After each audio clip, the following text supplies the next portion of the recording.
Bonjour tout le monde et bienvenue dans Interview Fantasy. Aujourd'hui, une interview aux proportions dantesques car nous accueillons l'une des plus grandes héroïnes de la Terre DC. Je vous demande une acclamation kryptonienne pour notre invité Supergirl.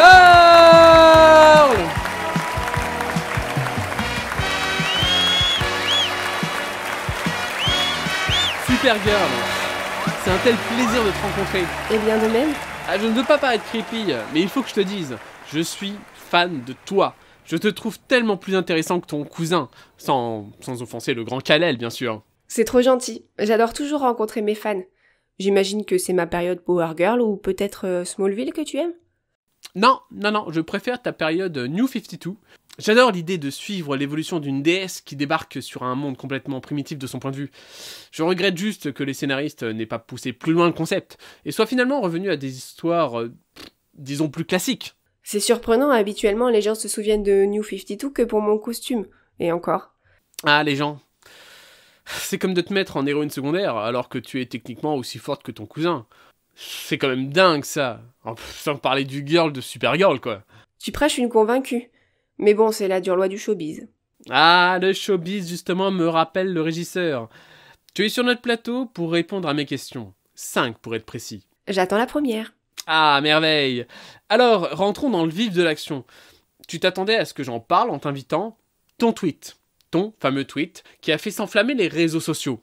Je cite, « Mon cousin, ambassadeur de bonne volonté aux Nations Unies, sacré succès pour un immigré vivant clandestinement aux États-Unis. » Alors, ces mots ont fait l'effet d'une bombe. T'attendais-tu à une telle déferlante ? Absolument pas. Je voulais juste dire avec humour mon admiration pour mon cousin. Beaucoup y ont vu une attaque contre Kal, d'autres une attaque contre la politique du président Luthor, d'autres encore m'ont juste insulté et traité de tous les noms.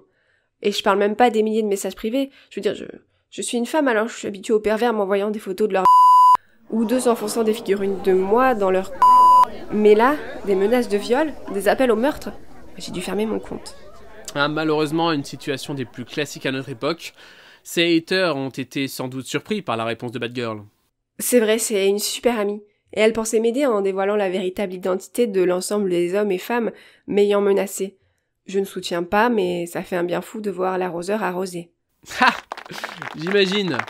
Mais ces messages de haine ne sont pas les seules réponses que tu as eues. Le sénateur Sanders t'a retweeté en précisant, je cite, « La vérité est dite, Superman égale clandestin. Qu'attend le gouvernement pour le reconduire à la frontière, comme il le fait avec des milliers de Mexicains ?» Ah, cela soulève pas mal de questions politiques. Quel est ton avis sur le débat qui a suivi ? Tu sais, je ne suis qu'une héroïne. Ah, tu as quand même un avis. C'est quelque chose de plutôt tabou dans le milieu de donner son avis sur la politique du pays. Bon, comme j'en suis responsable, je peux bien en parler. À la bonne heure.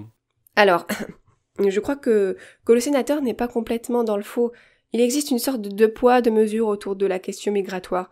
Le gouvernement ciblant principalement un certain type de migrants. C'est un moyen classique de créer un ennemi identifiable pour la population. En gros, le problème, ce ne sont pas les politiques sociaux inexistants ou trop tièdes, ce ne sont pas non plus les problèmes écologiques ou liés au capitalisme extrême, ce ne sont pas non plus les super-vilains ou les héros qui refusent, par principe, d'apporter leur technologie supérieure au reste du monde, comme le BAT, super vaccin contre le cancer. Non, le problème, ce sont les migrants. Batman a vraiment créé un bat super vaccin ? Le Batman crée presque tout ce qui est imaginable, du bat ordinateur au bat stylo, en passant par le bat couteau de cuisine et le bat vibromasseur. Ah, j'ai vraiment dit ça, moi. Ah, j'aimerais en apprendre plus, mais je n'ai plus que 2 questions. N'oublie pas que j'ai des lasers qui sortent de mes yeux, alors attention aux questions trop perso. Ah, évidemment. La tentation est grande, hein. Mais bon, restons professionnels. Question technique. Honnêtement, qui est le plus fort ? Toi ou Superman ?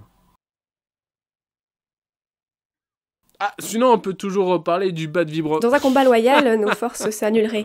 Et c'est la stratégie qui ferait vraiment la différence. Kal gagnerait sans doute, mais si tous les coups sont permis, alors je crois que je suis bien capable d'utiliser des tactiques, disons, moralement troubles. Superman est un boy scout, ne l'oublions pas. Ah, c'est un combat que j'aimerais voir. Et pour finir, une ultime question. Tu côtoies les humains depuis les années 1959. Et c'est beaucoup. Si tu avais un vœu pour changer quelque chose en profondeur, quel serait-il ? Encore une chose taboue chez les héros, changer les choses. Je suis pas humaine, alors je sais pas si c'est bien à moi de dire ce qu'il faut ou ne faut pas changer, mais s'il n'y avait qu'une chose, alors je crois que ce serait votre empathie. Je ne dis pas que vous n'en avez aucune, mais plus quelqu'un est différent de vous et plus vous en êtes distant émotionnellement. C'est vrai sur les réseaux sociaux avec les étrangers et même avec vos proches. Alors je crois que si j'avais un vœu, je vous donnerais plus d'empathie. Vous ressentiriez clairement l'amour que des personnes peuvent ressentir, mais surtout la peine. Vous êtes vraiment nul pour ressentir la peine de ceux auxquels vous ne vous identifiez pas. Si un individu ressentait la même peine que celle de l'être qui l'insulte, alors il n'y aurait pas d'insulte. Si un agresseur éprouvait lui aussi la peur de ceux qu'il menace, alors il s'arrêterait. Si une personne aisée vivait l'épouvante de celui qui vit dans la rue, eh bien il n'y aurait plus de SDF. Les humains se préservent et si prémunir l'autre était un des facteurs de votre bien-être, alors tout le monde vivrait heureux. Un bien beau vœu. C'est le sens premier du blason de ma famille, l'espoir. Alors j'espère qu'une personne telle que toi aura un jour les moyens de changer les choses. Du moment que cette personne n'est pas un super-héros. Évidemment, Supergirl, encore merci d'être venue sur mon plateau. Tu as rendu un de tes fans heureux. C'est un début. Merci de m'avoir invité. Sur ce, amis téléspectateurs, nous nous retrouverons prochainement pour une nouvelle interview. N'oubliez pas de liker et partager. Je vous dis salut. Salut!